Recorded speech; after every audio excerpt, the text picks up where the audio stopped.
All right, we're here once again for Football Reports episode 7. I can't believe we're already headed into week 7.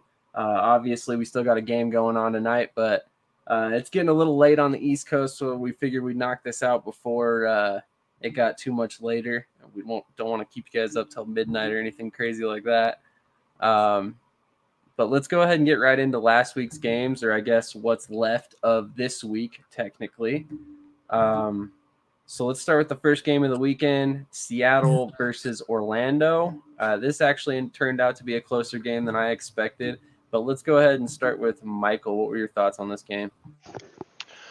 This game was actually went exactly how I thought it was going to go. I mentioned in my preview the week before that I think Orlando was going to be much, much closer to Seattle than people were expecting. It might even pull up the upset. Uh, in this situation, this is exactly what happened. Orlando's playing much, much better. They still have some holes on defense.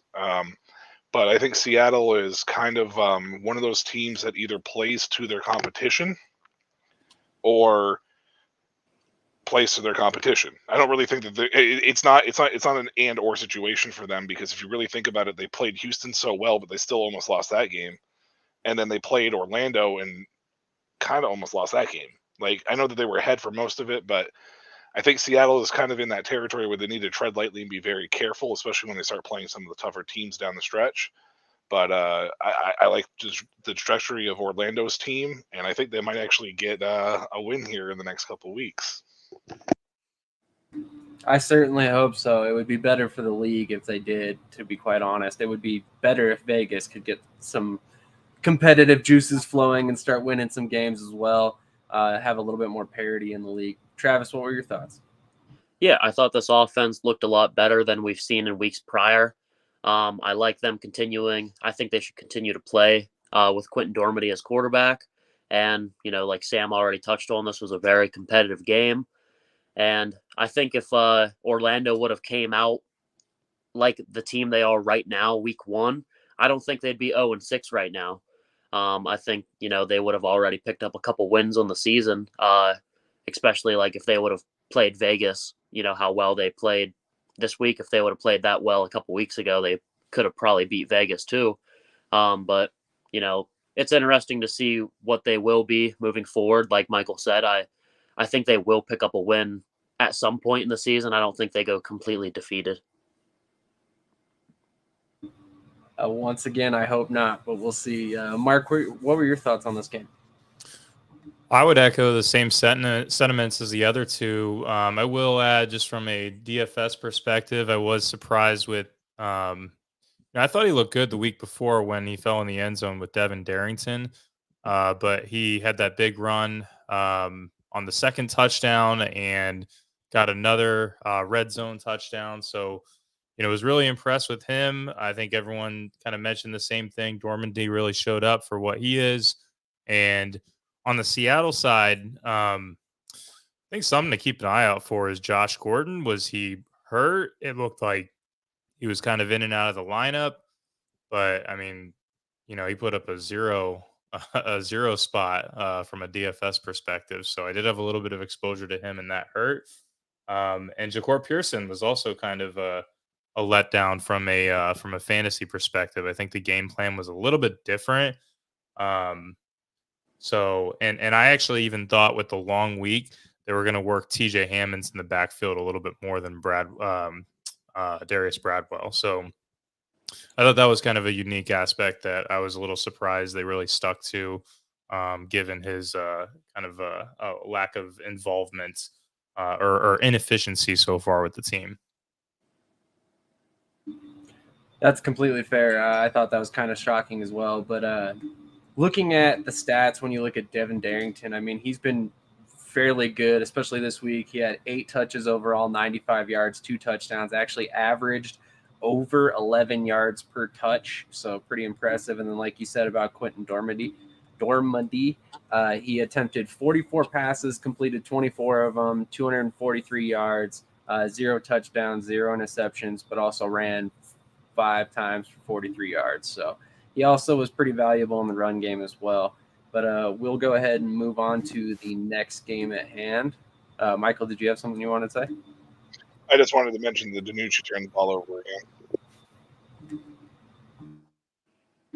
Yeah, I mean, at some point, but I mean, before we move on, let's talk about this. I mean, he's got what, 15 or 14 turnovers on the year now? 14 turnovers in 6 games. He has 3 red zone turnovers in the last 8 quarters of football. It was actually 6 quarters. So that becomes an issue. Because the game against Houston should have been a much larger victory for them. It should have been a more dominant victory than the 7 points that it was. But he threw 2 red zone interceptions. And then this past week against Orlando, he threw another one that was in the red zone.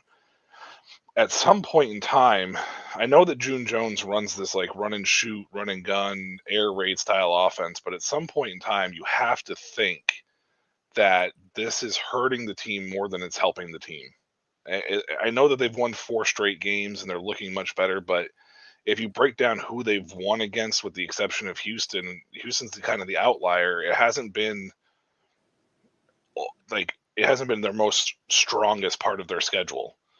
So they have to look at that at some point in time, especially if he comes out and throws another touchdown, another red zone INT this week. I know I give Danucci a lot of crap, Sam, and I know that you're kind of like, oh, he's going to get another shot at the NFL, and he very well may, but it's the turnovers are extremely concerning. So it's something that I think eventually June Jones and Jim Haslett needs to look at to possibly maybe try to get Montez worked a little bit more into this offense. Because right now it's hurting them, I feel, more than it's helping them, despite the 4 straight wins. I would agree. I would agree wholeheartedly. I mean, it's been basically holding them back. And at this point, you can even argue that it's made a lot of these games a lot closer than they really needed to be. Like you said, 3 red zone turnovers. That's adding up to a lot of points taken off the board for Seattle's offense. I mean, very quickly. And to clarify some of that, I think Danucci is going to get a chance due to his experience with a certain coordinator. If it doesn't work there, that most likely he's not going to be back in the NFL, and we'll see him back in the XFL next year. But I am firmly of the thought that Aaron Montez, Steven Montez, however you want to refer to him, should have been inserted a long time ago. I personally thought he should have started from day one. He's a lot more mobile than Ben DiNucci, but there's a lot of questions about his experience level and what he can do in the pass game. I mean, he came out of CU. He hasn't really played much, if any, in actual live regular season snaps that count. But that's kind of why I wanted to see him in the XFL. I wanted to see him get that opportunity to show what he could do at the professional level, and it hasn't come yet. I think it will if Ben DiNucci continues to play like this, despite the fact that he's kept them kind of in the playoff race so far. But moving on to the next game, this game got embarrassing quickly. So this was the Vegas Vipers versus the St. Louis Battlehawks at home. The Vipers were blown out 29-6. What were your thoughts, Michael? It wasn't close, which is what I kind of predicted to happen here, especially St. Louis coming off their second loss to DC, this time at home. And I kind of felt bad for Vegas because I don't think that there was a chance for them to start. I don't know what's missing with this team. There's something not clicking on the offensive side of this ball of the ball, and it's kind of got to the point where the defense can't keep up with it. I know that we talked a lot about the run game not pretty much being non-existent, but John Lovett's kind of ran pretty well the last few weeks. But it's almost like they're afraid to run the ball. I don't know what it is, but it doesn't matter if it's Luis Perez or Brett Hundley. Neither one of those guys look comfortable in this offense back there. So I don't know what's missing or where it's coming from. And honestly, as much as I love Rod Woodson, it could be coming from the coaching staff as a whole. Rod Woodson may not have a grasp on how to try to fix this, and he's just trying to continue to hammer home what he knows, and it's just not resonating because this team on paper is one of the most talented teams that I think that we can look at. If you put this roster up against the other ones, you'd be like, that roster with no name or anything, that roster. And Martavius Bryant, like, for some reason, this offense is not running through him in the pass game, which is very weird as well to me because of how explosive he could be. I know you wanted me to keep this short, but it's just like I look at Vegas and I'm so confused as to why this isn't working. And it might be one of those situations, Sam, like I talked about in Travis, actually, I think you were on last week, where I talked about Arlington's offense and how they didn't lean into their strengths. I almost feel like Vegas might be doing the same thing, and they're not leaning in to the strengths of the skill position players that they have. So I just don't know if Woodson knows how to fix it at this point in time. It might just be good for them to try to salvage what they can and regroup for next year. Quick update on the XFL game going on currently. There's a minute 57 remaining. Houston just scored a touchdown on a quarterback sneak. They have brought it within 11 points. They're about to go for the extra point. So they're closing within 2 scores. There is still an outside chance that they could come back, but it will take quite a bit for them to get there.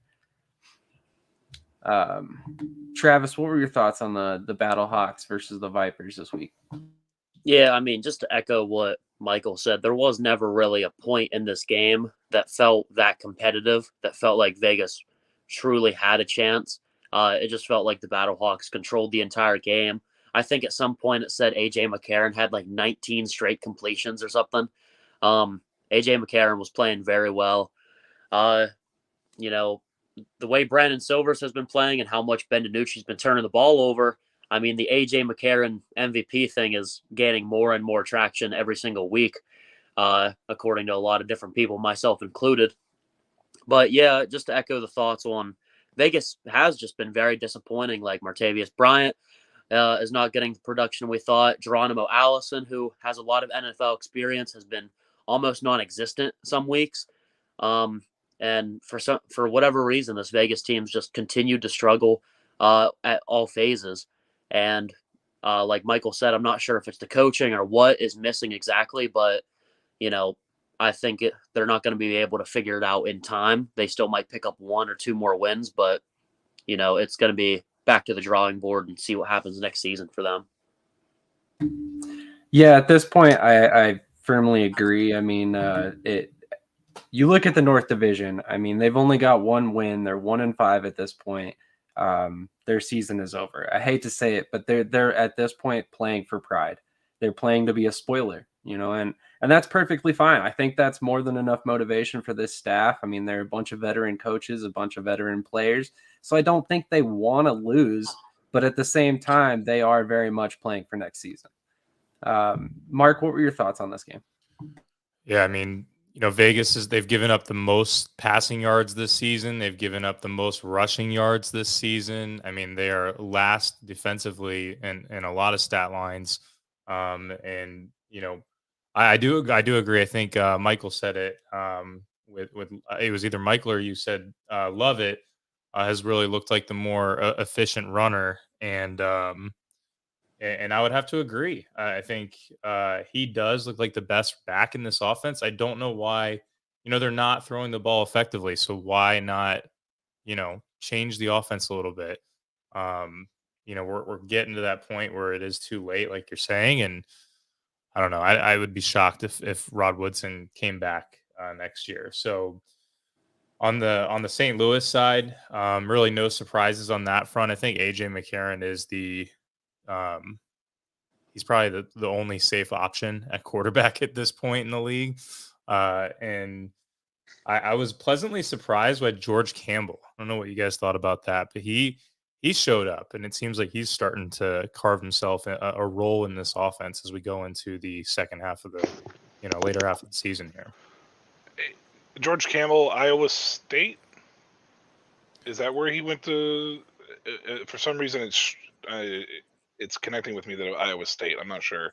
I want to say Landon Akers is Iowa State, but maybe Campbell is as well. I can't remember. I know Hakeem Butler was, but for some reason I thought maybe George Campbell was, but I could be wrong about that. But regardless, no. Florida State and West Virginia. Sorry, I was trying to look it up real quick. That's why I recognize his name. Okay, Florida State. I'm a Florida State fan, so that's right. That's why I recognize it. Okay. All right. I was just wondering there for a second because he has bigger size than I actually thought he did. He's much bigger than I originally thought, for sure. But he's definitely emerging. Kind of reminds me of Chris Blair a little bit, just not as, take the top off the defense type of receiver. That's completely fair. Quick update. Houston did not convert the extra point, is still 37-26. They went for the 4th and 15 conversion. They did not get it. DC has the ball, 1st and 10. Just ran the ball for about 3 yards. And Houston has no timeouts left. That's another factor. So this game is very much nearing the end of the game. So anybody who's tuning in, we appreciate it. I'm sure we'll gain a few more viewers here shortly when the game does finally end. But right now we're talking about the Vegas Vipers versus St. Louis Battlehawks. And there was a couple points that I wanted to bring up. I really liked what I saw out of Darius Shepard this week. 7 receptions, 79 yards, 2 touchdowns. He's obviously developing a rapport with AJ McCarron quite quickly. He's also a return man, so he had 15 yards on return as well. Awesome to see. He got a chance in the NFL this past year with Denver. So hopefully he gets another call up this next off season, given the timing of the XFL and everything that was working out there. AJ McCarron, 23 of 29, 236 yards, 8.1 per attempt average, 3 touchdowns, was only sacked 3 times. So pretty solid performance overall for that offense. And then as we just spoke about, the Vegas Vipers only ran the ball 13 times as a team. Let me let that sink in for a moment, because not only did they only run 13 times as a team, they only accumulated 43 yards. So dramatically less than 4 yards per carry as a team. I mean, you simply cannot sustain success with that performance. I mean, you're making your offense so one-dimensional that it's near impossible to defeat any other defense, because they know exactly what is coming every play. I mean, you're not going to run, and if you do, you're only going to get 3 yards. So what do they have to worry about? I mean, it's pretty embarrassing at this point. There needs to be changes made. I know they made the change at play caller. Maybe you just straight cut some players at this point and bring in new faces. I mean, I'm not really sure what to do. John Lovett has looked explosive at times. Rod Smith looks steady, but not explosive at all.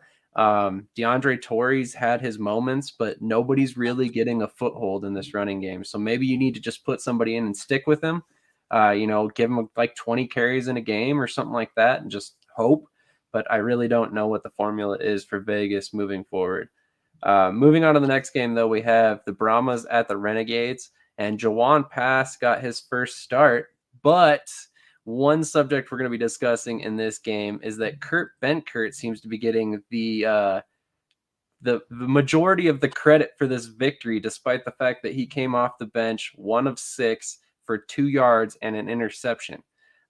So I wanted to get your thoughts, Michael. I know you and I have talked about this a little off camera, and we're kind of the same thought here. Go ahead.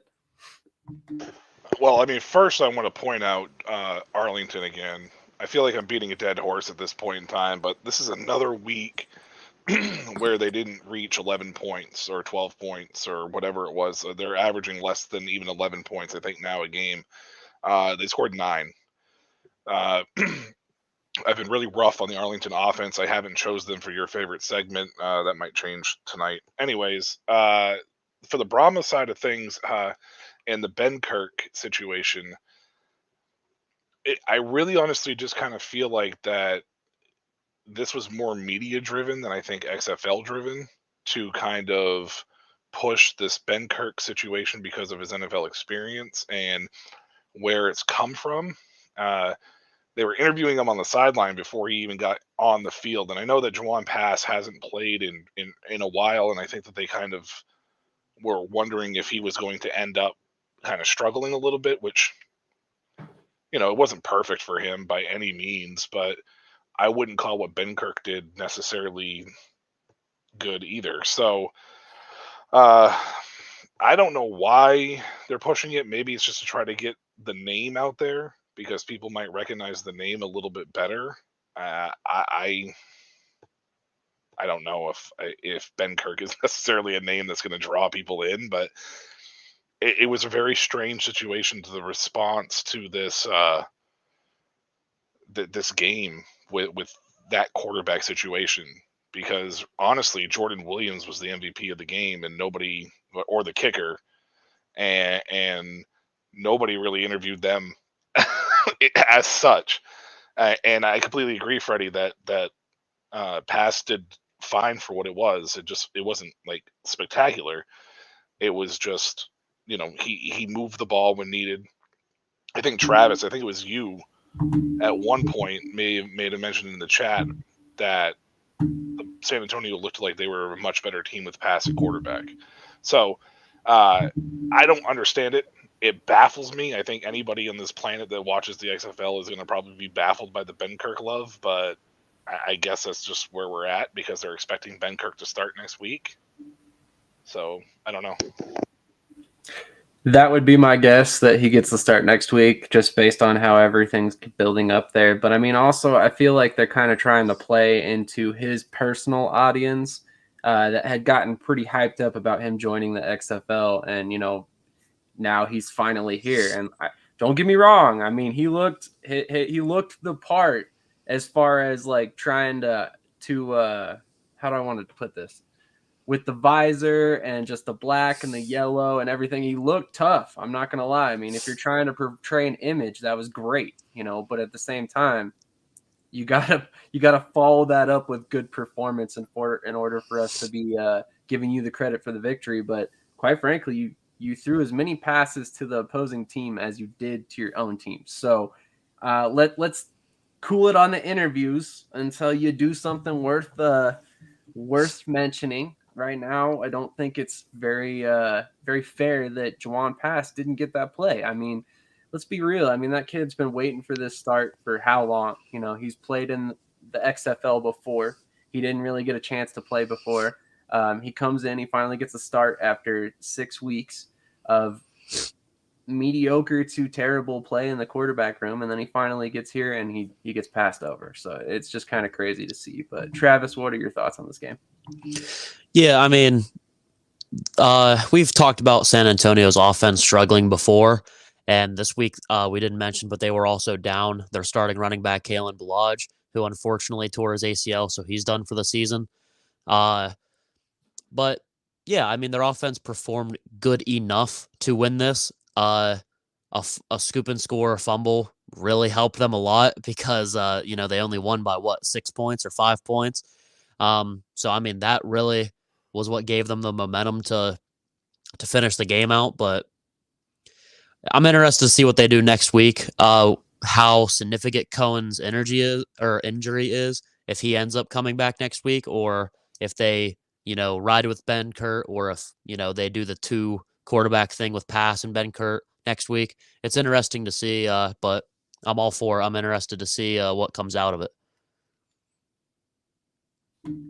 Yeah, I also am very interested to see exactly how this all works out. But Mark, what were your thoughts on this game, and who would you want on your squad out of these 2 quarterbacks going forward? That's a tough question to answer because, I mean, I feel like Juwan Pass has a little bit more of the physical talent, where Ben Kurt, I think the one upside that he does have is, I don't know if you guys know this, but he's got a whole coaching course online that he's got a whole business outside of this coaching the quarterback position. And I mean, you see it, like he could definitely be like a good coach and kind of move up the ranks on that front someday. But he is so physically limited when it comes to in-game and even decision making on the field. It's just not entirely there. So I would probably have to go with Pass just because of not only his rushing ability, but I would say there's a little bit more of a natural talent there. If Pass can just figure it out mentally, I think that's the biggest thing. Like, you saw it on the broadcast; they were very clearly pointed out. Like, guy couldn't even figure out the play clock at times. So maybe that's what's holding him back even just on the depth chart, in general. So I'd probably go with pass. And, the defense won the game for him. Not only Jordan Williams, but you had Delonte Scott and Barku obviously looked really good again. So I think, we're going to see Barku in the league for sure. And maybe we'll see Chris join us here as well.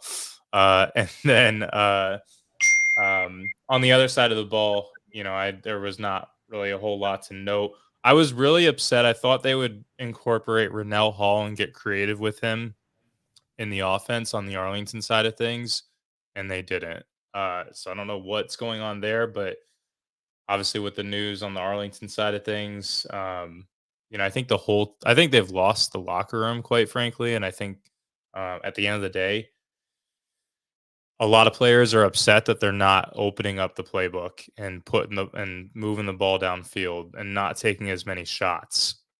Just very conservative running the ball and a lot of short and intermediate passes. So it would be nice to see him get a little creative and kind of open up the offense a little bit. I just want to mention something real quick. San Antonio is in a very precarious situation right now because of the injuries that they've had on offense. The team is not obviously healthy, but they're only one game out of the playoff spot in the South. And this quarterback situation needs to be figured out sooner rather than later for Hines Ward and the coaching staff, because they actually have a legitimate chance to surpass Arlington with how bad Arlington's offense is. And I don't think any team in the South is going to compete with Houston, but I think San Antonio right now is playing much better defensively than people realize. Jordan Williams, I believe, is leading the league in tackles. And if they can just figure out this offense and maybe score 18 to 20 points a game, I know they're the second worst offense in the XFL right now, but if they could just find a way to score 18 to 20, I think that defense can actually do enough damage that they might surprise some people. They just need to get this quarterback situation figured out, whether it's going to be Juwan Pass, who's been with you all year, or if you're going to switch to Ben Kirk. Because I think we've seen Jack Cohn. I think right now at this point in time, Cohn needs to go. But San Antonio plays Vegas next week, and Arlington plays Seattle. So it's a very, very good opportunity that we could see them come out of next week with the same record. Very possible. Krish, what were your thoughts on the San Antonio-Arlington game? Sure. So San Antonio with their quarterback situation, like Michael said, at Juwan Pass, he really, really struggled. His balls sail a lot, so he had no accuracy, really. His footwork is horrendously bad. I think that Bennett Kirk, he throws a good ball. He really does. I really, really do think he's the guy there. Their defense played really well. I think that Arlington, they don't have a quarterback. They really haven't had one all season. I think it's time to give Kevin Anderson a shot. And much as I hate to say it, I really want to maybe see someone new in there. And I could see him bringing in a guy, but it's a point in the season where, to bring in a new guy to learn the system, like San Antonio did it, which I was really surprised when they made that move. But I live bet San Antonio when they were down 9-3, and they came back and won. So I was really happy, and yeah, I think San Antonio played a great game. So Marquette King is trying to recruit Cam Newton, by the way, to Arlington. He is 100% doing that on Twitter. So I'm just saying, if you're an NFL player and you want to highlight yourself and prove that you belong back in the NFL, is 4 games in the XFL or 3 games, whatever it is, 4 games because it'd be week 7. Assuming that he would play, I would guess that they probably push it off into week 8. He'd play week 8, 9, 10. But a 3-game, showcase of himself at the professional level is not the worst way to do it. But we got a couple comments from Freddie, which I really wanted to talk about. So let's get a 3-7 Orlando in there. How about that? Hey, there's a comment from the Dark Knight. Some men just like to watch the world burn. That's the definition of wanting to watch the world burn right there. So as we all know, Kyle Sloter was released. So let's go ahead and discuss that. First of all, Michael, you were not surprised by this release. Why weren't you surprised? So, a couple different reasons. First, Slaughter at the beginning of the year kind of causing a little bit of a stir, liking comments and liking, Twitter posts and whatever else on, um, about the USFL or teams playing or whatnot. But then on top of that, with just the Arlington offense struggling as much as it did, Slaughter just kind of never really seemed interested. I don't know if it was just because of how bad they were struggling, or if it was just he wanted to open it up more and they wouldn't let him do it, so he was frustrated. But his body language coming off the sideline was very, um, disconnected, disengaged. Uh, he I was going to mention all this as part of my segment, but it's just one of those things where it doesn't surprise me in the least bit that Slaughter ended up being the odd man out. I don't think he necessarily wanted to be there, and I think that he is probably just going to be better off suited trying to find another role somewhere else, because he showed flashes in the USFL, but even with the flashes, as a Breakers fan, it wasn't overly impressive last year. It wasn't like, oh my God, this guy deserves to be, at the top of the chain. But I find it interesting that a majority of the USFL quarterbacks haven't translated to the XFL level. It's been very odd as far as like seeing some of that happen. Don't know if it's just because the play style is different or what's happening, but a lot of those guys have kind of just been like they're elsewhere now. A lot of the top guys we saw come from the USFL are not in the XFL right now. So I don't know if it's just the play style or what happened with Slaughter. His frustrations definitely could be that they wanted to open it up. I think Mark mentioned it earlier that the team wanted to open it up, or they lost that locker room. It's really disappointing with Slaughter because as a quarterback, you're the leader. We saw how Reed Sennett, handled himself on the sideline as a backup. We saw how even Ben Kirk this week, just coming in for 2 days, handled himself in his interview, where he was just like, I'm just a team guy. We want to do it. You look at the De'Aaron King and Jordan Piamu situation and how much those two are feeding off each other and how much success DC's having. AJ McCarron, and then you have guys like Kyle Slaughter and a couple other of the USFL transfers to the XFL level that just like weren't happy, and they just were causing more problems than not. I mean, even Quentin Dormady, who has no reason to show leadership skills, has been absolutely fantastic and has been wonderful. He's won me over as a big fan, and I hope he continues to have success, because he easily could have just been like, F you guys, I'm out, with everything that happened with him. But instead, he's coming back and actually trying to lead Orlando to a victory. So it doesn't surprise me. And honestly, I wouldn't be surprised if we didn't see Drew Plitt for the rest of the year either. It's very possible. Travis, what are your thoughts on this? Yeah, I mean, I think Drew Plitt definitely played better this game than Kyle Slaughter in this game than Kyle Slaughter. And yeah, like we knew about the gripes, week 1 or week 2, Kyle Slaughter was saying about, liking stuff on Twitter. And just like Michael said, I think he was kind of just done with the organization. I just don't think he wanted to be there anymore. So I'm sure he did, even though I don't think we've got anything official that he approached to be released or anything, but I would assume that he essentially requested his release, or at least, in some way, shape, or form, they didn't like his body language or he requested it. But yeah, so now we see Drew Plitt and Kevin Anderson on their roster. I'd like to see a little bit of Kevin Anderson, not saying that he should start or not saying that he's going to be given the reins, full time or anything. But Bob Stoops has shown, in sideline interviews that he's not impressed with the quarterback performance of Drew Plitt or Slaughter. So I think we could still see Anderson a little bit, but I think ultimately it's should be still Drew Plitt's job unless Kevin Anderson would come in and do something amazing, or unless hypothetically Marquette King recruits Cam Newton to come to Arlington. Hey man, it might happen. It wouldn't shock me. But Mark, what are your thoughts on this situation and how it's all unfolded?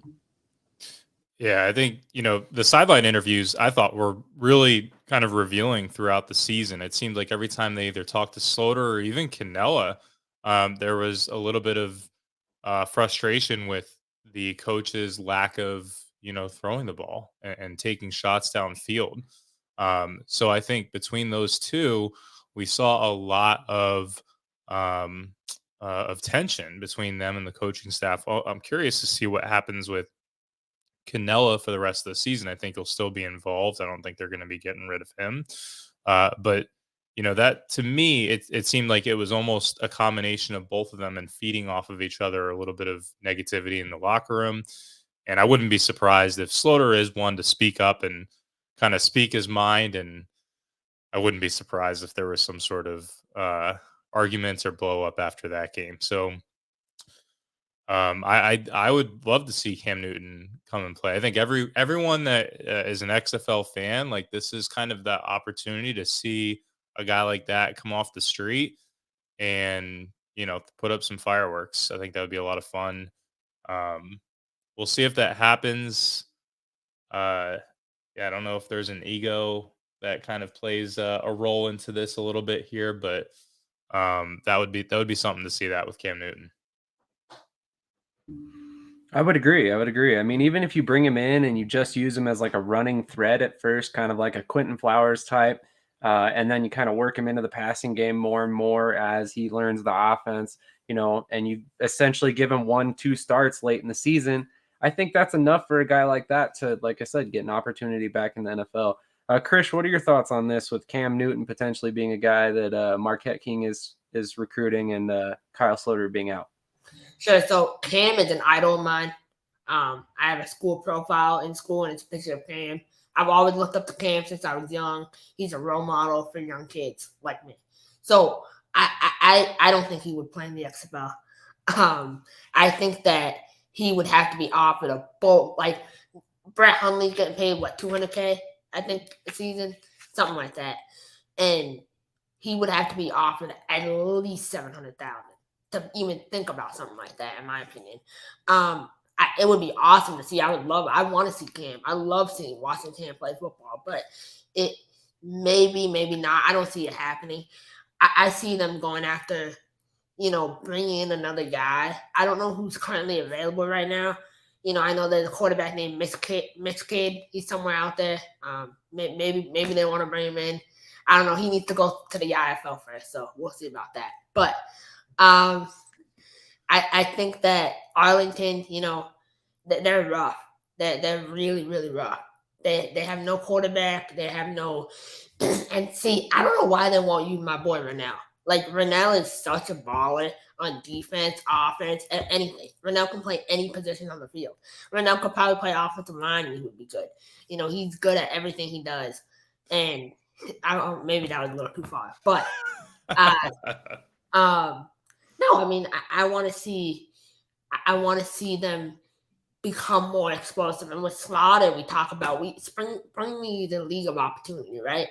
Slaughter got opportunity after opportunity after opportunity, right? Like, what we need to start giving more guys opportunities instead of giving the same exact guys week after week after week. Because he keeps sucking. He keeps showing that he's not good. So why are we giving him more chances? Is he magically going to get better? No. So that's my thought.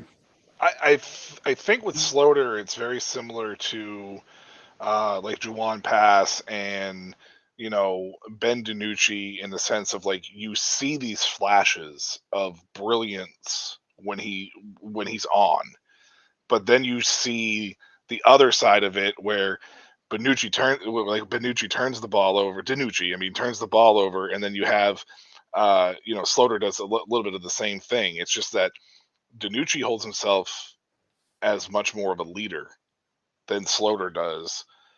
And I think that that's why it looks so much more catastrophic with Slaughter than it does DiNucci, because DiNucci will make those mistakes and then just be like, on me, guys, my bad, let's go get him. And Slaughter, on the other hand, is like, oh, coaches, and the wind was blowing, and somebody ate a taco just as I was throwing it. Like, it just feels like his body language is him just making a bunch of excuses. So it sucks to see, because I did like Slaughter, but that's kind of where I think the reason why he's been getting these opportunities is because he has shown those flashes. It's just now those opportunities are probably not going to be as prominent now. I don't think he's been a leader, and so I'll just add that. But I will say, I do agree with him. I do not agree with the play calling offensively. Mark, Mark, I want to make it clear that I actually agree with him in the sense that Arlington's offense is way. I mean, I've been talking about it for weeks now. I'm not saying that that's necessarily wrong of Slaughter to feel that way. It's just that leadership part of it is where it's lacking. Like you don't want to collide with your coaching staff and whatnot. You want to work with them. Like you want to try to find a way to make it work to be able to open that offense up. You know, if you're frustrated, yeah, cool. Be frustrated. It's okay. Like Slaughter is absolutely in his right to be frustrated with that, as is Sal Cannella and anybody else that's on that offense. Absolutely, because let's face it, that team that they like I said, what are they under 11 points a game now? So I agree with you there, and I want to make sure I clarify that. It's just that there's a way to handle it, and especially at that quarterback position where you're under a white hot light, that it feels like Slaughter just wasn't handling it. It wasn't being as accountable. well as some other people. That's fair. I mean, that's definitely a fair argument when we're talking about Kyle Slaughter. I mean, he is the type of guy where his personality can rub people the wrong way. I mean, quite frankly, he's a gunslinger. He's got that mentality. I'm the best on the field, even if it may not be true all the time. And that's part of what resonates with some fans. That's part of what rubs fans wrong way. I mean, especially if you're losing and you're not performing well like he has in the XFL. I mean, 1 touchdown, 4 interceptions. You really can't defend that performance so far. So I mean, yes, the Arlington offense has been just disastrous. It's so embarrassingly conservative. It's not even funny. And to be fair, I personally think Slaughter did what was best for himself as a player to get out of there, because Arlington's offense is not suited for him at all. Never was, unfortunately, because I thought they were going to throw the ball a little bit more and stuff like that, but it just hasn't panned out like that. So ultimately, I mean, if you have to, you request your release or whatever it ultimately came down to, it makes a lot of sense. But where does he land? That's the question now. I want to ask you, Sam, specifically this question, which is usually outside the norm of how we do this. And I know that you wanted to kind of keep this a little bit shorter tonight and stuff, but what are your thoughts or what are your feelings as to why it feels like some of the top USFL quarterbacks are not translating to the XFL in the sense of what we saw last year? I mean, is it potentially the play style being so much different? I don't think it's play style at all. Quite Okay. frankly, if you look at the talent that came to the XFL, I hate to say it, but you took the cream of the crop from the USFL. You took basically the top level free agents that were open to the XFL that were NFL caliber, bottom end NFL caliber anyway, practice squad type guys who were finished the season on a practice squad, didn't get a futures deal, stuff like that. So quite frankly, they got a higher level of talent. And I think that's a big reason why we see this drop off from all the USFL quarterbacks across the board. And I hate to say that, quite frankly, because you guys all know I'm a bigger USFL fan than I am an XFL fan, but I'm inherently a guy who roots for the underdog.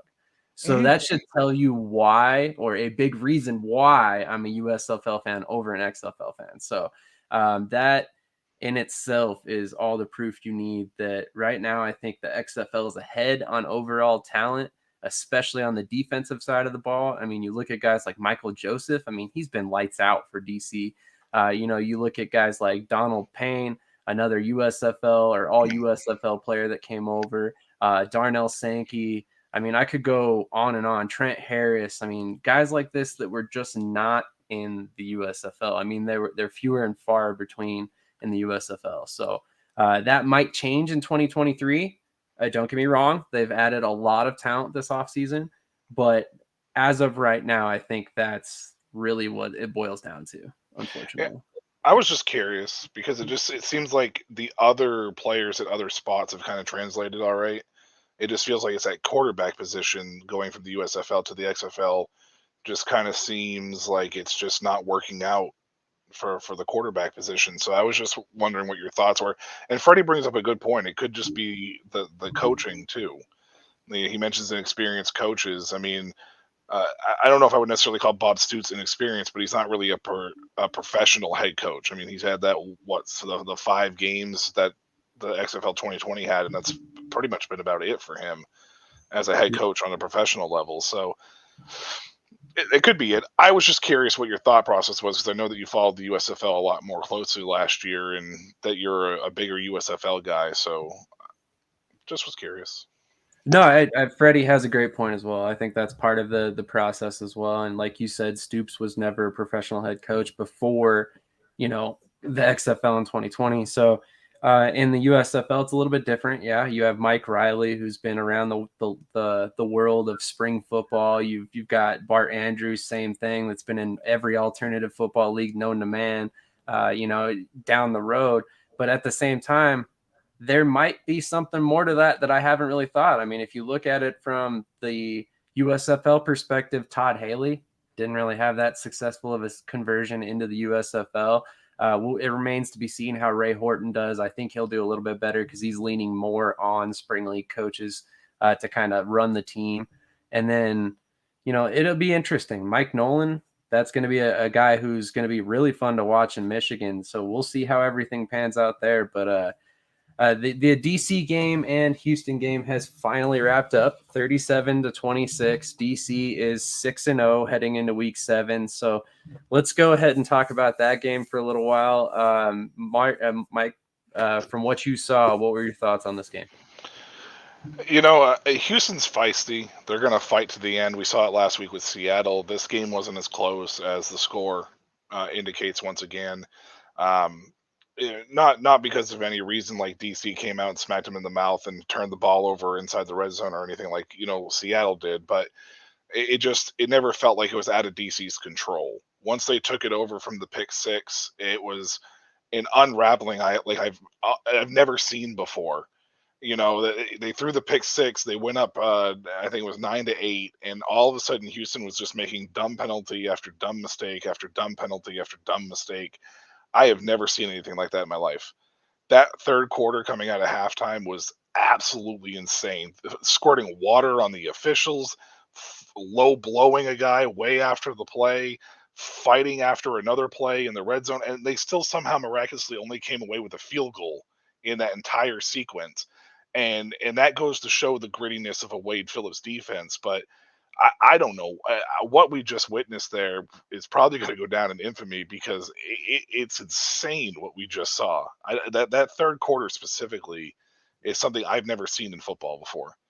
The penalties and the mistakes after that with Houston, they shot themselves in the foot with that, as far as I'm concerned. But other than that, I don't think this game ever got out of hand for DC, and they just solidified themselves as the best team in the league, really. There is no argument at this point. I mean, there was prior to this week, but there is none anymore. Granted, Houston did give them quite a bit of help in this game with 12 penalties, but part of what DC or makes DC so good is their discipline. They only had 3 penalties. So, I mean, you can argue that penalties helped, but you can also argue that DC having a lack of penalties helped. So, which weighs out more there? Travis, I know you have quite a bit of thoughts on this game. What were your thoughts so far? Yeah, I mean, DC went down early. It was 8-0 pretty early on, but then they ended up scoring 17 unanswered, and then, like Michael said, they controlled the game the rest of the way, never, gave back the lead in any way. And I mean, yeah, the Houston team just completely stalled that second and third quarter. And then we saw them have a little bit of life in the fourth quarter. They threw Cole McDonald in, who actually played surprisingly very well, trying to rally the comeback. So maybe he'll end up actually starting next week. We'll see. I ended up starting Cole McDonald on my fantasy because Jack Cohn was hurt, and Cole McDonald just probably ended up getting me a bunch of points because I think he threw for 2 touchdowns, didn't he? One of them being an 85-yard, huge play, like right when he came in. So, but the real thing about this DC team, like you were saying about how disciplined they are, they're so persistent too. They were down 8-0 early on, but there was no stress. There was no, infighting or anything like that. Just continue to work. Eventually the running game got working, but until then the pass game worked, and then everything was flowing together. The defense was clicking, pick six. They just complement themselves very well as a whole team. And I mean, that creates for winning football, being disciplined, being persistent, and complementing on all sides of the ball just is a winning formula.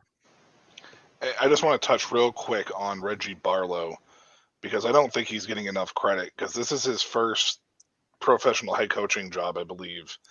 And the great thing about Barlow that I'm seeing, and maybe it's because he has Fred Case as his offensive coordinator, Kice as his offensive coordinator, and Greg Williams as his defensive coordinator, but he's letting them coach. He is letting them do what they need to do, and he is present in every conversation, but he's not the center of attention, which is exactly what a head coach at this level should be doing right now, because then he can coach from behind the scenes. Barlow is doing a fantastic job, and I don't think anybody's talking about it. I mean, if they are, it's not nearly as loud as some of the other guys, but Reggie Barlow is right now, to me, the best head coach in the league at this particular moment in time, with how disciplined and how well this team is playing. Once again, proof's in the pudding. Mark, what were your thoughts on this game? I think anyone that follows the XFL knows that Lucky Jackson is a big role player on this team, and I think the world got introduced to Lucky Jackson tonight. So that was a really big game for him. He's been quietly producing for this team all season. But personally, I think he's kind of the unsung hero in this offense. He's really what keeps the passing game alive for this team, and it opens up all kinds of opportunities on the ground. So I think Lucky Jackson was the big storyline for me. That interception that Silvers threw, that was on him because I forget what the penalty was before that. Oh, they called it intentional grounding on the play right before that. And you can see he couldn't keep his composure, right? That's a big red flag for a quarterback when you can't keep your composure. And he zipped that ball way too hard when it came out of frustration. It went right over Bird. Bird, it tipped off his hand into the defender. Obviously a bad play at the end of the day, but that changed the whole dynamic of the game. So if he was just able to kind of keep his emotions in check, that game could have completely played out differently if that one play didn't happen. So that was a big takeaway for me. And I think the coaches are going to look at that on tape. Like Travis was saying, I would not be surprised if we did see Cole McDonald start going into next week. So I've been a big Cole McDonald proponent from the beginning of it, from before the season started. So would love to see him come back out there next week as well. That makes, I think, all five of us. Chris, you're also a Cole McDonald fan as well, right? Oh, yeah. So, yeah, we were all kind of riding that train before the season as well. I thought he's, been very exciting when he's been in there. So it'll be interesting to see if he gets more opportunities. Chris, what were your thoughts on this game? Brandon Silvers kind of turned back the clock this game, back to Seattle Sea Dragons, Brandon Silvers. But, it was fun. I love Cole. I love watching him play. He's explosive. He made a crazy throw, like, across his body. Like, that was insane with a defender on him. So he's fun to watch. He's physical. He's big. I think he'll start going forward. I think he should start. DC is such an amazing team. I mean, they're the best team in the league. They're the championship favorite. And I think the one thing that they have that no one else has is chemistry. They're clicking on all cylinders. On offense, defense. I mean, my boy Santos got a pick six. So happy. But everything is going well for them. There's not one thing off about that team. There isn't. And you look at all these other teams, they have 50 guys going in 50 different directions. Aside from maybe St. Louis and maybe you can say Seattle. But even that's like shaky. So DC right now, in my opinion, is going to cruise to the championship when no one's stepping in their way. I can't see a team that can. I mean, maybe in the play, maybe St. Louis in the playoffs, maybe. But even that, it's like, I mean, Teamu. Look at how Teamu has improved week after week after week. Like, I watched Teamu today, and I was like, "Who is this?" Perfect passes, like so accurate. He's so incredibly accurate, and like De'Eric, like he's good, but Teamu's really stepped up, and I'm really loving seeing that. So. My reaction, Chris, wasn't because you said that. My reaction, Chris, is because I'm a DC fan through and through, and until a championship game is played with DC in it, and this clock is 0-0-0, and we won, I will never believe that we are going to win a championship in anything. And that included when the Capitals won the Stanley Cup. I did not believe it until like 2 days after the game ended. So I'm used to just disappointment. So Freddie says Barlow is playing to what his strengths are at the moment. That's big. And that is 100% true. One thing that I wanted to bring up that I think is also not really be talked about quite a bit. And I know a lot of this comes because they're ahead often, so it makes it a little bit easier to get people worked in. But I believe the count was 10 or 11 different receivers were targeted tonight by DC. I don't know about you guys, but to me, it's always made sense to try and get everybody involved, keep people fresh, keep them explosive, but also keep them interested. You know, it's very important to keep players interested, you know. So if they're in the game, they're invested in the game, they're getting snaps, even if it's a snap here, snap there, whatever it may be, they're going to be a lot more energetic on the sideline. They're going to be a lot more invested in their wins, in their losses. So I think that's another smart move by DC because they've been getting everybody involved, it seems like, whether it's offensive or defensively. We're seeing a crazy rotation on both sides of the ball, which has been incredibly effective so far. I wanted to point one thing out is, yes, Cole McDonald played very good tonight, 8 of 11 for 194 yards, a touchdown, 0 interceptions. He ran, I think, 6 times for 41 yards and a touchdown as well. But let's just look at this real quick. Prior to this game, Brandon Silvers had a 61.8 completion rate.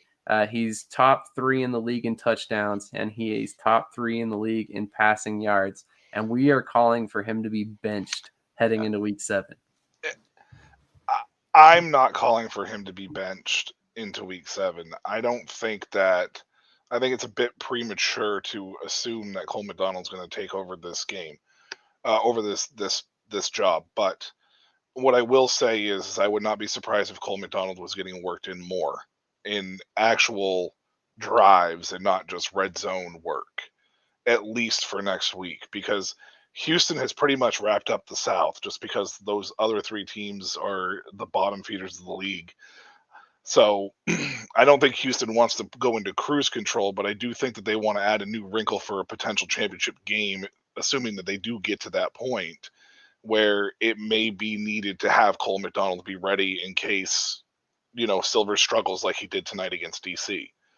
So, and to touch on the Reggie Barlow thing with the multiple players and stuff real quick, I think that it's just like Freddie had said earlier and what I talked about earlier is coaching staffs leaning into their strengths. DC puts together packages for certain people, and then they actually use those packages and target those people. Unlike some of the other coaches that put packages in for people and they just continue throwing to the same players repeatedly. So that's the difference. As you look at the top teams, they're leaning into their strengths, where some of these other teams are kind of like going opposite of that.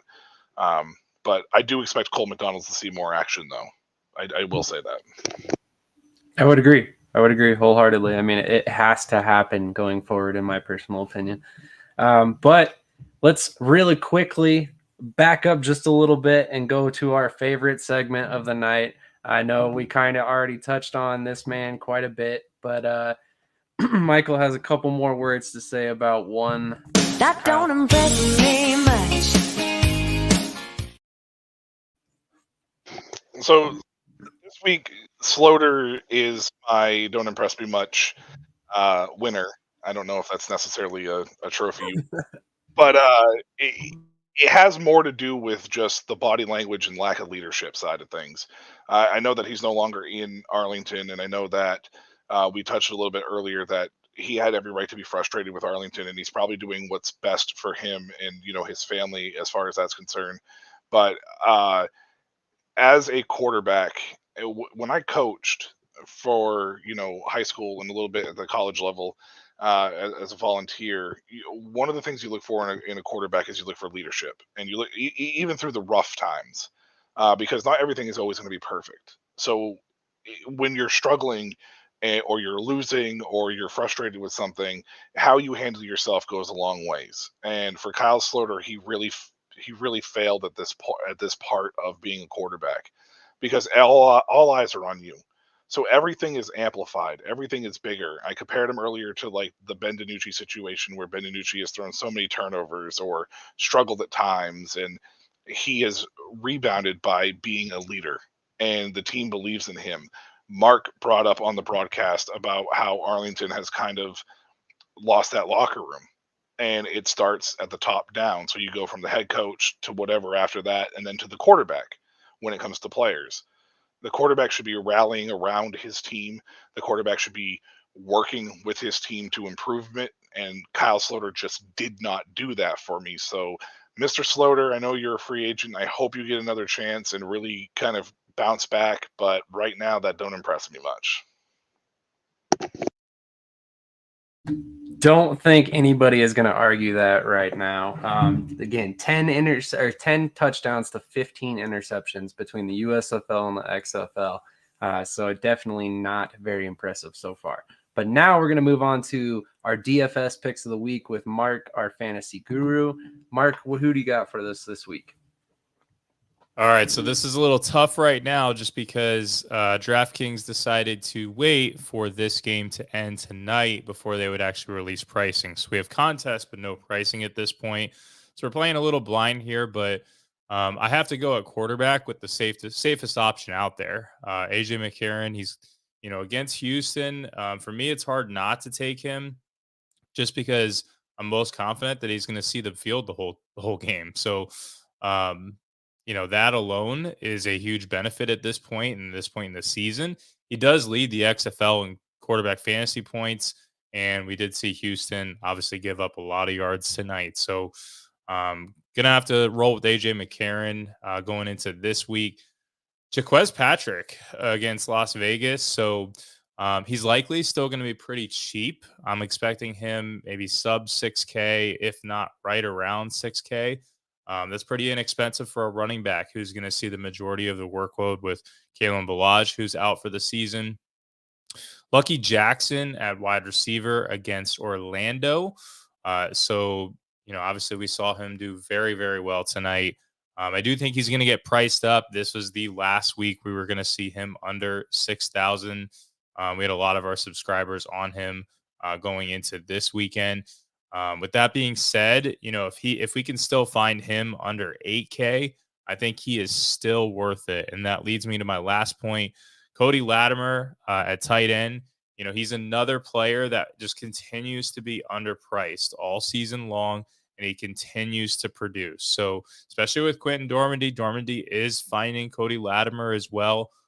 If we can find him underneath 8K, I'd be inclined to take that. He's put up just as many points as Ja'Cour Pearson this year from a fantasy perspective. And we're talking about a guy that's likely $2,000 cheaper. So give me Cody Latimer in a, come from behind, catch up game script against DC here. That's a good point. I mean, if you're talking about DFS picks and you want targets for receivers, tight ends, so he's going to get lots of them. I mean, he's basically playing like a wide receiver one from the tight end position, which is a matchup nightmare for opposing teams. I mean, 33 receptions, 395 yards, 3 touchdowns so far this season. Incredible performance by Cody Latimer, former second-round pick of the Denver Broncos a few years ago. Quite a few years ago at this point, actually. But moving on to Sam, Go real ahead. before we move on, there was a response to, it looks like XFL Newsroom, XFL Renegades, and XFL PR on Twitter, where the comment was made was confirmed. Slaughter absolutely hated it there. He was shitting on the OC every chance he got during the in-game interviews, and rightfully so. And that comment was actually liked by Kyle Slaughter. So he is definitely probably definitely asked for his release, and again, rightfully so, based upon what we saw from that offense. So I just wanted to make sure to throw that out there in case you guys had not seen that. Yeah, absolutely. Yeah, I mean, I think maybe, if he can get in the right system, like I could see him being decent. He has a decent arm, so I hope the best for him. I don't know what other USFL team would take him. That's the thing. I mean, all the teams right now seem pretty set at quarterback, but maybe Houston, but they have 3. Houston. Yeah. That would be my pick. I mean, definitely, I'm right there with you. When you mentioned Houston, that's exactly where my mind went when it came to where he could land. I mean, how ironic would it be if Orlando took a chance on him? I don't know why they would at this point, but it would be kind of funny to see him end up there. But we have one more topic of the night before we get to our weekly preview series. And this is one that I wanted to pose to the group because a lot of people have talked about this. And I personally have my own opinion. I know I'm on the side of the fence, much like always. I'm on the underdog side of the fence. But should XFL leave Las Vegas after 2023? Michael, let's go ahead and start with you again. What do you think about this topic? For me, I'm going to say no. I just wish that they had done something a little bit different here. I was a firm believer that I wish that they had to, as soon as Sam Boyd Stadium was considered unavailable to them because of the Allegiant stadium deal with UNLV and whatnot. Once they couldn't work that out, I wish that they kind of have maybe gone to a different location in Nevada and just labeled them the Nevada Vipers for right now. We saw it with the Arizona Cardinals. They were once the Phoenix Cardinals. You could easily have changed it later on without making it a big deal. It's nothing against Cashman Field. It's just that at 10K, you really limit what you can do. And if the XFL going into season 2 is going to hit the boots on the ground to really try to link the community with the teams, eventually they're going to have to find a bigger venue.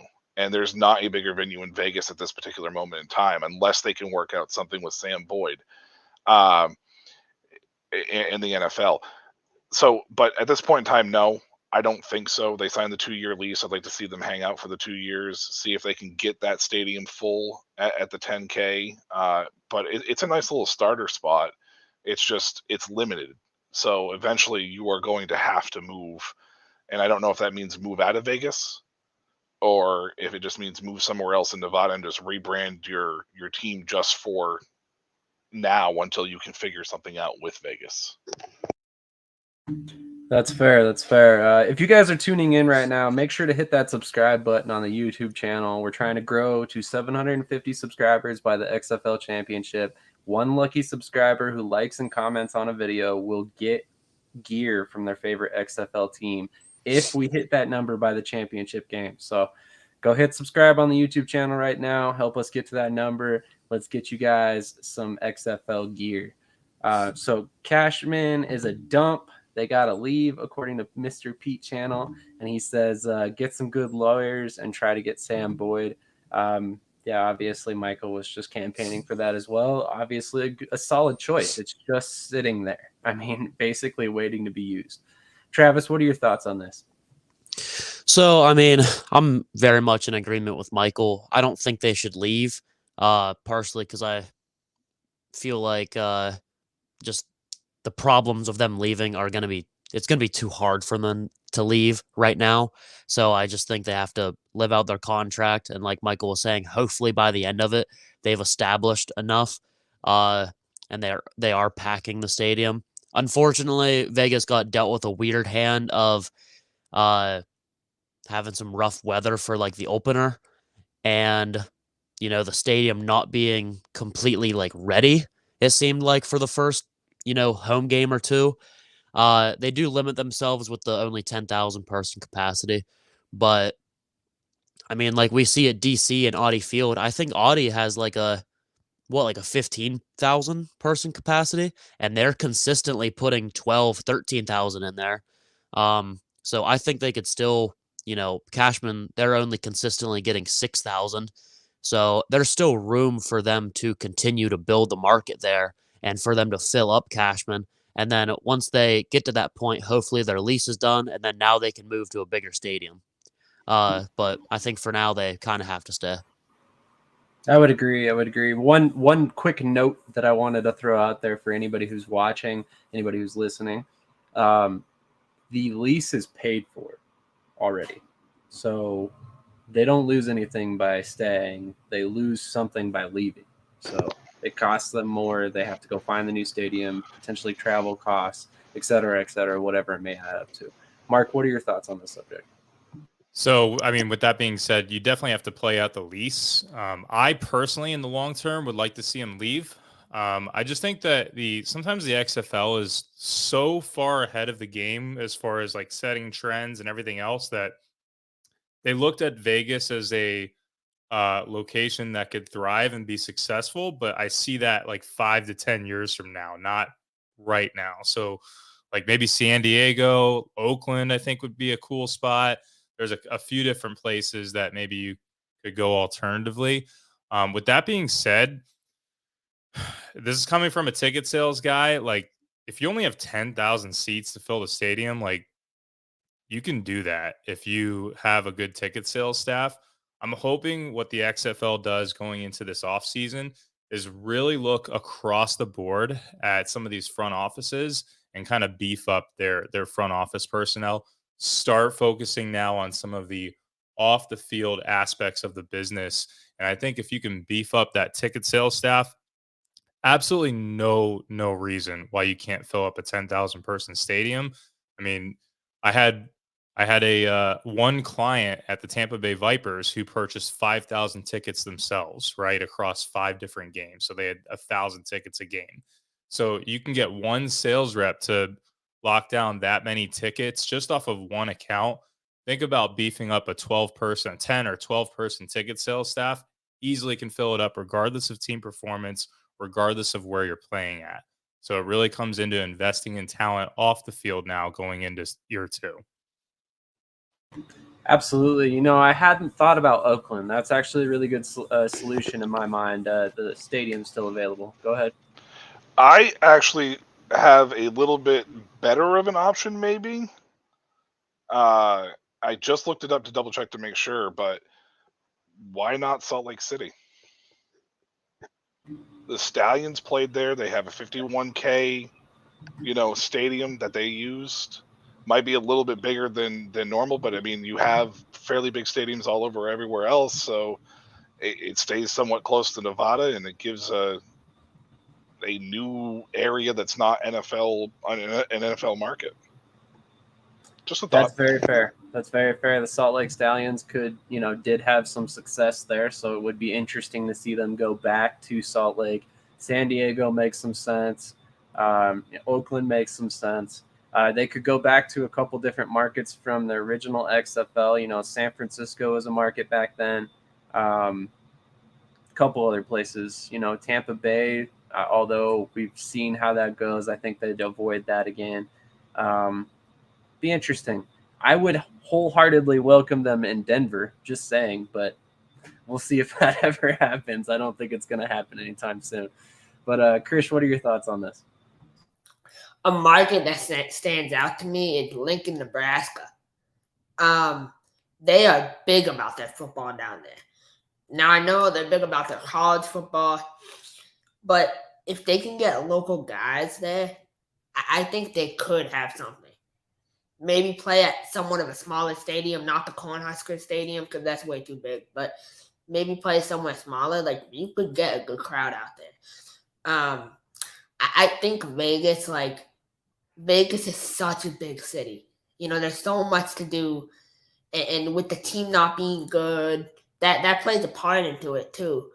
At the end of the day, like, people don't care how the team is doing. Like, some people don't, that diehards do, but I think that it's such a big city where it's like you have the Vegas Nighthawks right across the street. You have everything going on in the city, you know, the clubs, the slot machines, everything. And then you have this team playing at this, you know, the field is horrible. Like, I'll just say that. Their field, my public park has a better field than that. So it's really, really bad. It's in horrible shape. A lot of Division III football facilities are better than that. So I think they need to move out of it. But with their lease and everything, and the whole thing with the money, like they might as well just shut down a team and move to another city that will embrace them wholeheartedly. Because I know there's cities out there that they can go to and get 12,000 plus fans at a game. My one question is, aren't all these teams like based in Dallas, and then they fly to their home cities? I saw something like that on Instagram. Like they go from like they start the week in Dallas, and then send every game in DC they fly. So like that's another thing they should consider is somewhere close to Dallas. That's fair. I mean, that's a fair point too. Just real quick on your Nebraska comment, the Omaha Nighthawks of the UFL played at Charles Schwab Field in Omaha. It is a baseball and football field that can be expanded up to 35,000 fans. It's normally 24,000 fans. So that's a stadium option for them there. Omaha has supported alternative football for a couple of years in the past before. In fact, with Bart Andrews as a head coach, ironically. But definitely just a thought. We got some other suggestions down here. Oklahoma City, Little Rock, Arkansas, Georgia. I want to comment on some of those comments real quick, too, because Freddie, if you go up a little bit, the Stallions, I don't think that was necessarily a Stallions issue as much as it was just an AAF issue. AAF had a bunch of issues from the start. They struggled a lot. The weather I don't worry about because we have DC. We have Seattle. This time of year, the weather's going to be there. Also, we have to think of this logistically. Little Rock, Georgia would put them in the southern part of the country. That puts them in the southern division aspect of it, especially when you're traveling wise.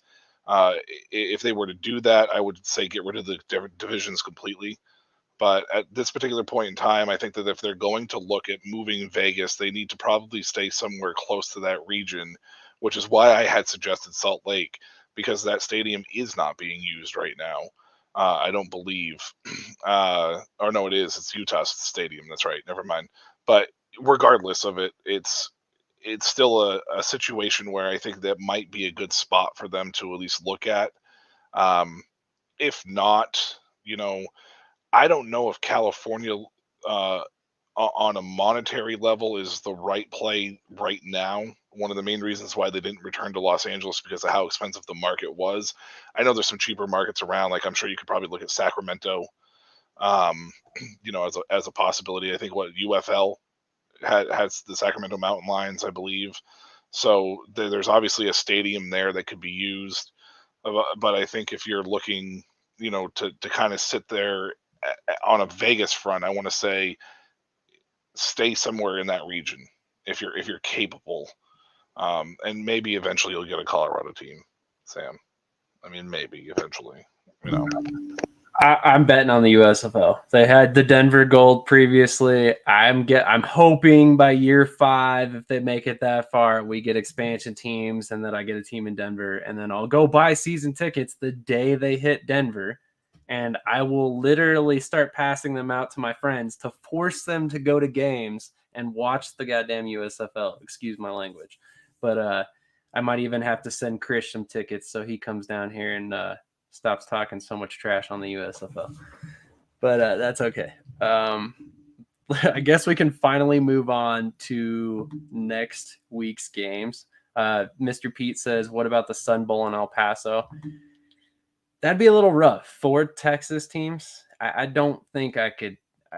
3 is too much to me, quite honestly. But 4, no. I mean, honestly, I like Salt Lake. I like the suggestion about San Diego, Oakland, although, like you said, California is kind of a hit or miss market. There's a reason why the Raiders moved. There's a reason why the Chargers moved. So, But there's also a reason why the Rams moved, right? So just because they don't fully support an NFL team doesn't mean they don't have enough for an XFL team. That's 100% fair. That's 100% fair.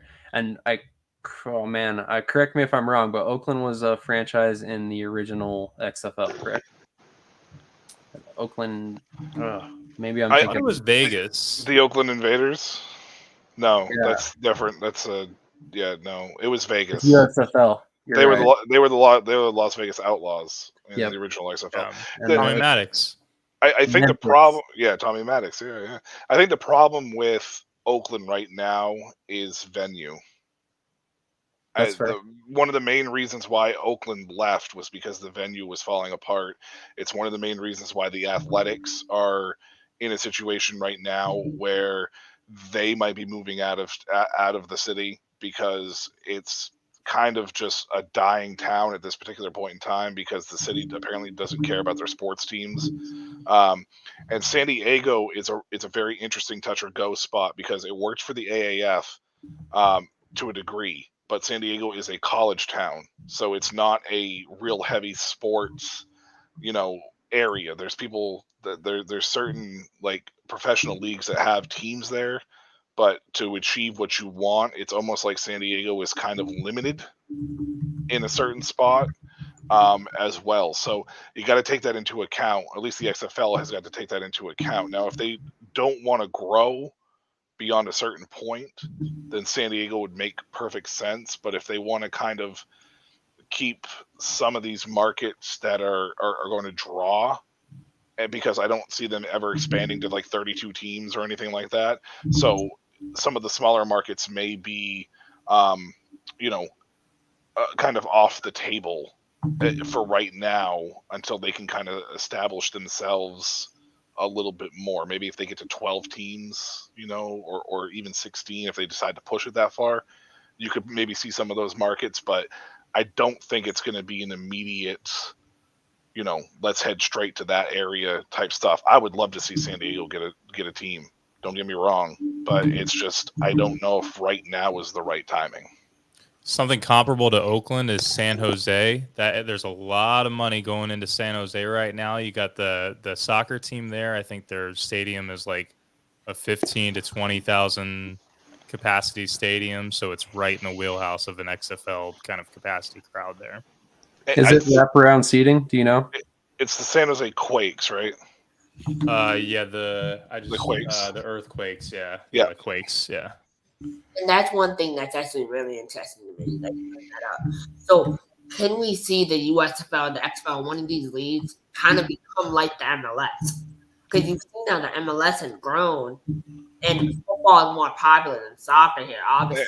So, it's like, can it become like that, I think that the difference is football is much more expensive to run a league than the MLS is. Oh, yeah. Because, and you start looking at it from a logistics standpoint as well of that nature. Now, the other thing is, Sam, as we talked about Vegas, we felt like that Rock and Garcia, or Dwayne and Danny Garcia, picked Vegas because they are building a soccer stadium because they're going to try to get an MLS expansion team there. There is a possibility that might be what they're holding out for, because of the fact that Sam Boyd is in a no-compete situation. They might just be like, well, we can use the soccer stadium like we're using at the 20,000 seat arena at Audi Field in DC. So that is a possibility as well, that they might just be trying to keep their fingers crossed and hold their breath that by the end of the season next year that stadium's built. That's a good point. That's a good point for sure. Let's go ahead and move into next week's preview and then go ahead and wrap this bad boy up. It's already been an hour and a half. We don't want to keep you guys too long. We've got a Friday night game this week, 7 p.m. Eastern, Seattle at Arlington. Michael, what is your prediction for this game? I think Seattle's going to win this game because our own score over 11 points. The final score of this game may be an absolute ridiculously lopsided situation. It could be something like we saw with the St. Louis game with Vegas last week, 27 to 9. I'll give them the 9 marker again. That's fair. Travis, what are your thoughts on this game? See, as he was saying that, I already had my score in my head, and he almost said the exact same score. But I'm also going to side with Seattle just because I don't believe in the Renegades' offense, and Seattle's been looking hot. And the score I was going to say is 26-10. That's fair. That's fair. I mean, pretty damn close right there. Mark, what is your prediction for this game? All right, I got Seattle 23-15. All right, basically all right in the same ballpark here. I will point out the spread is it's only -4.5. So if you think Seattle's going to win, I would take that. No doubt. Dang. I'm not much of a bettor, but this might be the week I start. Chris, what's your thoughts? -4.5 is pretty good, but I'm liking the +4.5 for Arlington, and I'm gonna go Arlington. Or I'm gonna go Seattle, 14-12. Okay. I could see Arlington's defense getting a couple turnovers there and keeping it very close. In this game, I'm definitely picking Seattle too, so we're gonna make it a clean sweep here for Seattle winning the game. I do not think Arlington tops 11 points. I hope Kevin Anderson gets some snaps, but I don't think that's going to change much for them. Personally, I think it's probably 23 to about 10, 12, somewhere in that range. So I'm right there with Mark. We got a couple more comments real quick. Seattle, easy. Though Arlington has a good defense and DiNucci is turnover prone, I actually have Seattle at -4.82. That Dragons versus Renegade home have the hallmark of a trap game. It definitely does. So moving on to next game on the schedule, we've got the San Antonio Brahmas versus the Vegas Vipers in their last home game of the season. It's the last time we have to see Cashman this year. 3 p.m. Eastern, Saturday, April 1st. Michael, what's your prediction for this game? San Antonio is going to win this game somehow. I don't know how they're going to do it, but it's going to be like 18-12. Their defense better step up if that's going to be the case. Travis, what are your thoughts on this game? Yeah, I mean, for some reason, I don't know why I've been so drawn to San Antonio, but I've kind of adopted them as my South team. So I end up riding with them a lot of weeks, even though sometimes it burns me. But I'm gonna ride with them again here. Just like Michael said, somehow, some way. I don't know how they do it. I don't know, maybe Ben Kurt comes in and ends up playing well, or maybe Jawan Pass has a couple big plays. I don't know how they do it, or their defense might cause some turnovers. But I'm gonna say Brahmas win. Michael about took my same score I was gonna say again too. So I'm gonna go with a 16-10. Okay, we're pretty much all kind of having the same thought process on these games so far. It's typically been pretty good when it comes to the overall results of our picks. Mark, what are your thoughts on this game?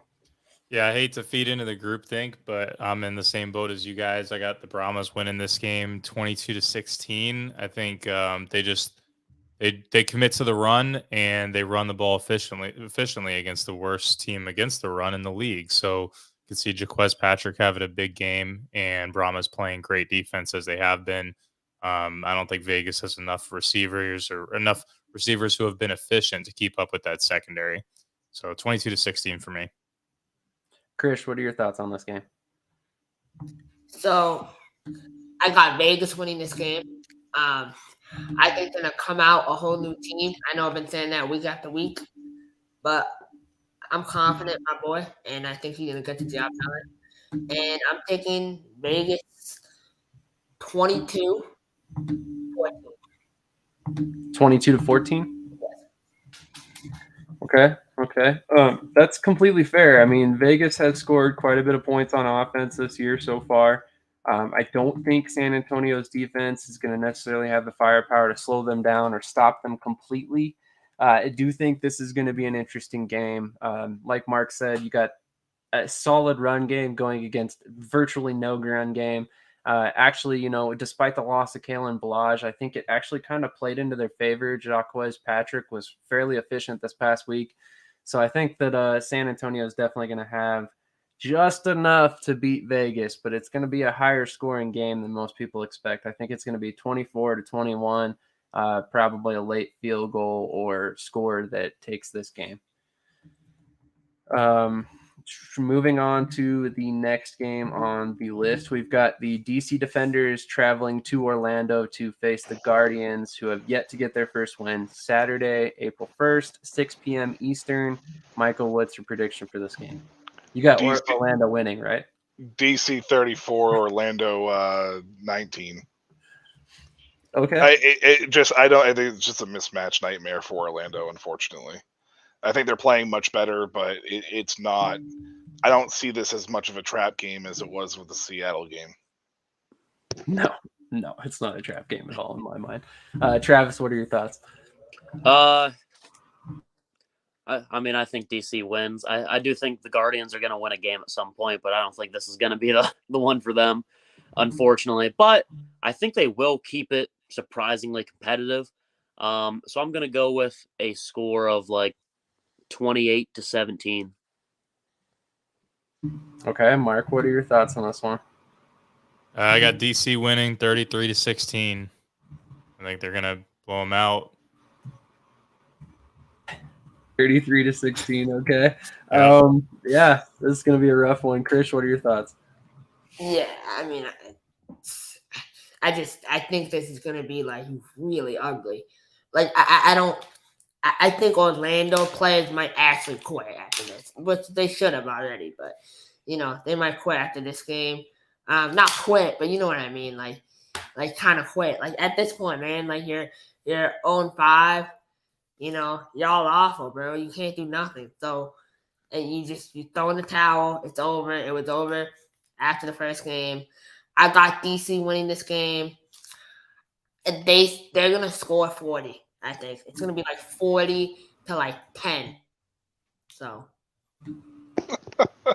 I mean, after tonight, that's honestly not that scary to say, quite honestly. So that's why I'm chuckling so much. It's because, like, even though it could be the most ridiculous thing we heard all day, it's still so believable. Like, what was Orlando's score there? 40 to what? He said 40-10, didn't you, Chris? Yeah. Okay. Just wanted to double check that I had that right. Yeah, I'm not gonna say their score 40, but my jaw about hit the floor when I saw Freddie put 20 points, 20-point spread. I've never seen that in a football game before. That is insanity. But I guess that's what happens when you get a 6-0 team versus an 0-6 team that cannot put points up to save their life.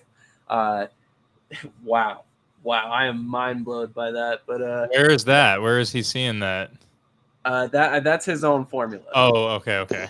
Yeah, so this is. I don't see any lines out yet.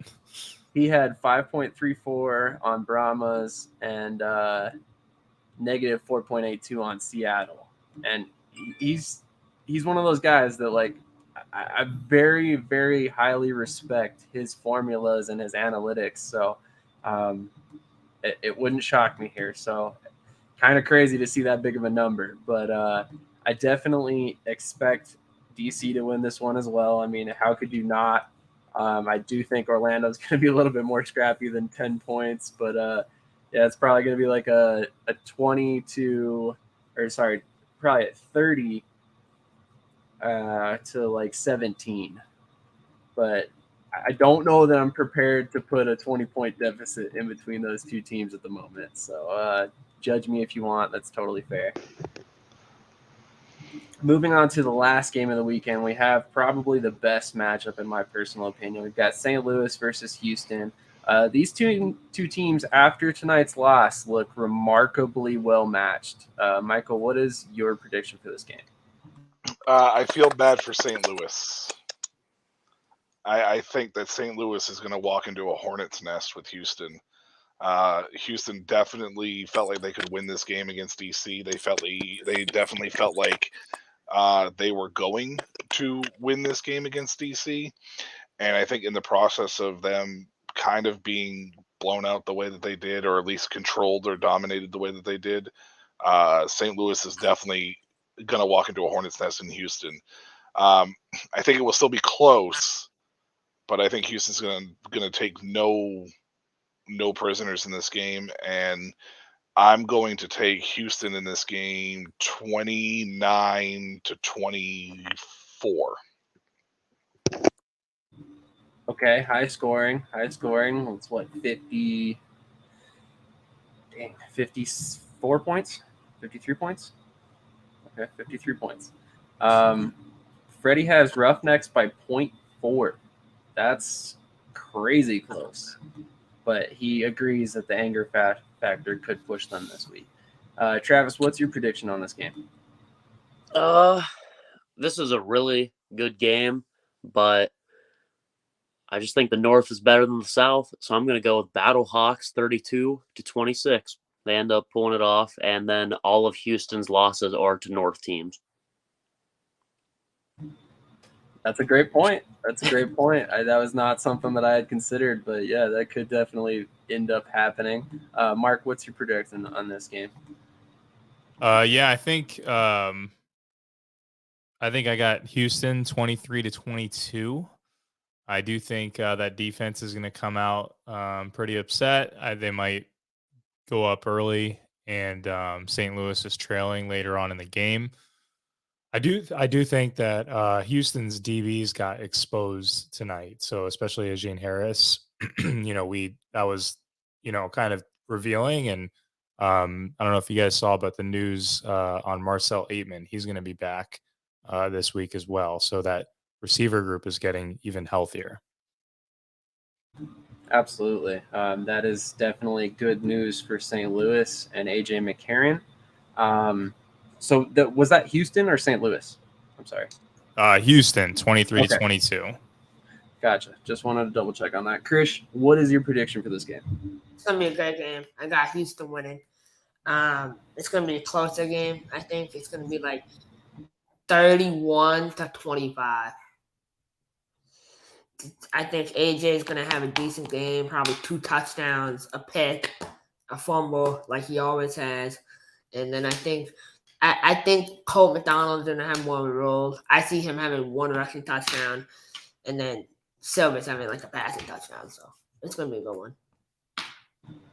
It's pretty fair. That's all of that seems fairly likely. This is a really tough game. This is a really tough game for me to pick. After what I saw out of St. Louis, granted it was against Vegas's defense, I personally think that this game is going to go to St. Louis as well. The way they came out last week, they impressed me quite a bit, especially with Aitman getting healthy now. That's a big, big win for them. I think that we're going to see them top 30 points in this game. I think it's going to be 31 to let's go 24 on this one. I think it's going to be a close game separated by a score late. For anybody who did not tune in last week, just to give you a quick rundown of what our predictions were, Travis, sorry, I'm looking at this week again. My mistake. So, yeah, Travis had Seattle. Mark had Seattle. Michael had Houston. Chris had Houston. I had Houston as well. Travis had DC, St. Louis for Mark. Michael had St. Louis, DC for Chris, St. Louis for me as well. This is actually 2 weeks ago, I guess. I apologize. Vegas for Travis, Orlando for Mark, Vegas for the rest of us, Michael, Christian, myself. San Antonio for Travis, Arlington for Mark, San Antonio for myself, Arlington for Chris, and San Antonio for myself as well. So fairly close last week. But any final thoughts on this week before we get out of here, guys? Sure. One thing I want to point out is a quarterback that I'm supposed to take a look at, Orlando, Arlington, anyone. His name is Dalton Sneed. He's from Montana State. He plays on the Bay Area Panthers of the IFL. He is an outdoor quarterback. So if you have a partnership with the IFL, I would take a look at him, to be honest. Billings with a big win tonight. I mean, they played a team that's going to fold within the next 2 weeks, probably, hopefully, for the league. And also, no offense, but like the team they played also was playing with a wide receiver at quarterback who threw 2 touchdowns. Shout out to him.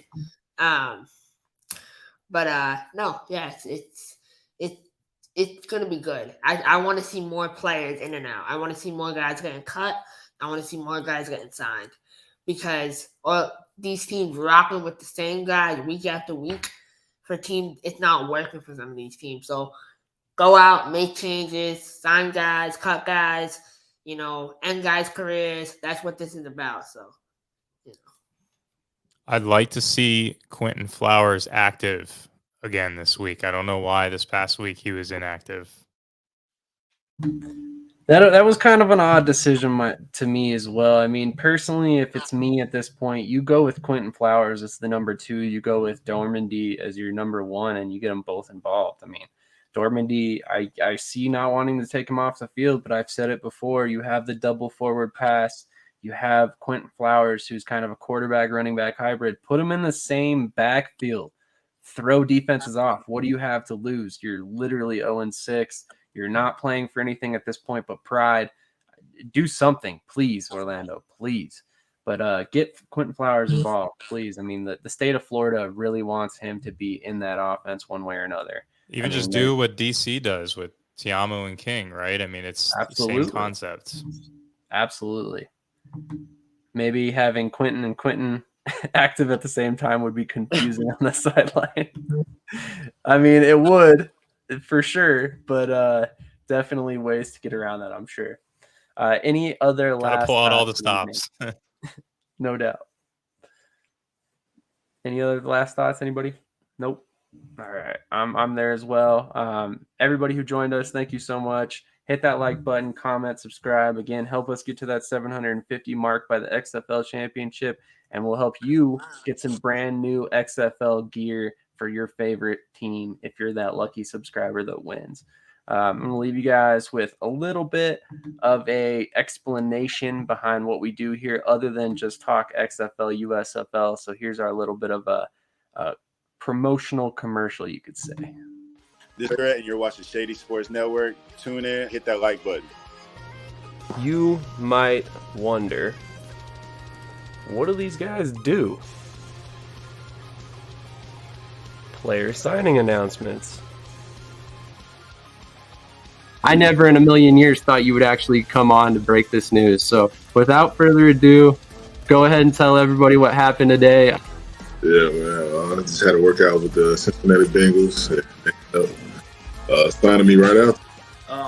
Without further ado, I'd like to announce that, I'll be taking my talents to Salina Liberty. This just in. The Major League of Football is reportedly collapsing, unable to pay hotel room bills, with players being kicked out of their rooms and hotel managers asking them to leave voluntarily without issue. And then we got Lions wide receiver Williams is debuting this week as a starter. That's something to look at as far as the eye test goes. And then another one on the eye test is Mostert might be coming back to Miami. And we can see if he has a role in this offense and see if he can be viable for the next couple weeks coming and help us in the playoffs and possibly towards a championship. That would be very nice because he's sitting on my bench right now.